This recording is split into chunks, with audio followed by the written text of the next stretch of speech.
What's up, everyone? It's Mailman Mike Chong, or Triple M. Just wanted to spice my videos up a little bit to show a little bit of my personality so I'm not so boring. I really do try and give some of my personality in my videos, because if we were drinking buddies, I would definitely not be this bland, I promise. But anyway, on to the topic of today. I know I said I was going to make a all-military video, but this is really important news, and it benefits everyone who's applying, everyone who is now working for, and everyone who is actually a career employee. And this is specifically for CCAs and career carriers. If you're a PSC or if you work at the plant, this isn't really any good news for you, but I know you all have had your own good news in the past. So it is the carrier's turns to have really good news. So I know in a couple of videos back, I mentioned the national agreement, and now it's been approved. So what does that mean? That means that, for one, CCAs are going to benefit the very most from this, because they're getting an 8% raise, and 8% is a lot.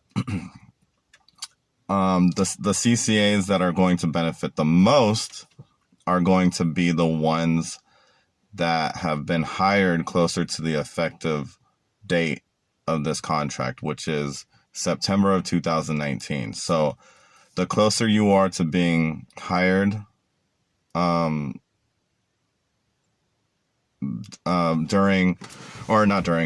closer you are to being hired around September 2019, the more retroactive pay you're going to receive.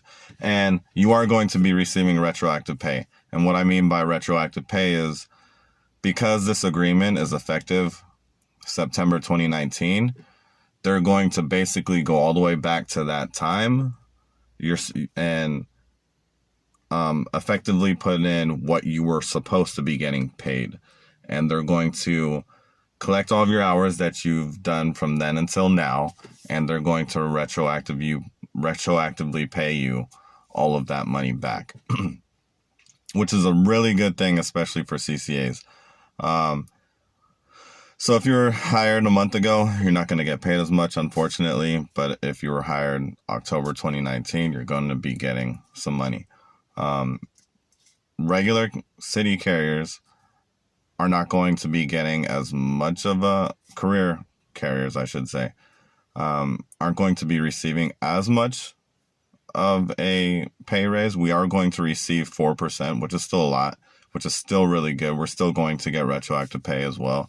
But the CCAs definitely get what they deserve, because, everybody knows CCAs work super duper hard, which is why I tell people, hang in there, don't quit.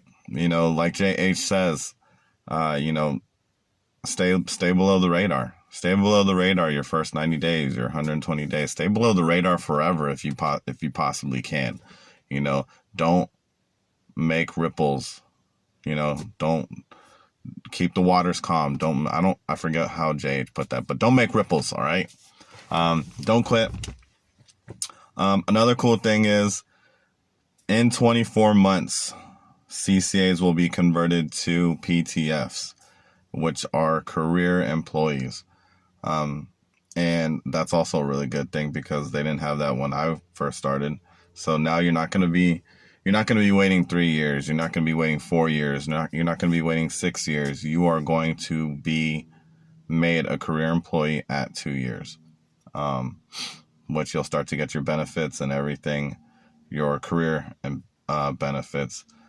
So also, I forgot to mention that with the retroactive pay, the cost of living allowance also comes into that retroactive pay, which is your COLA.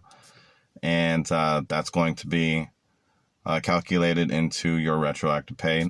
Now, when I talked to my union representative about this, she also told me that it's going to take around 60 to 90 days. Post office likes to drag their feet on some of this stuff.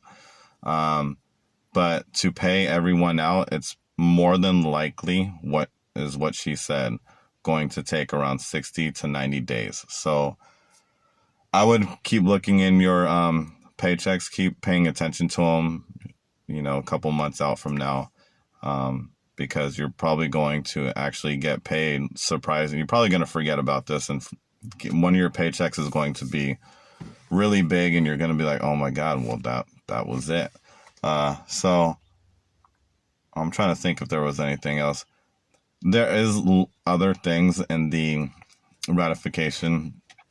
If you want to check it out, definitely go to the NALC.org, download their app or go to their website, because there is a PDF that you can download. It's about 300 pages, but honestly, I don't know who would read that. I wouldn't read that, because what I'm talking about right now is mainly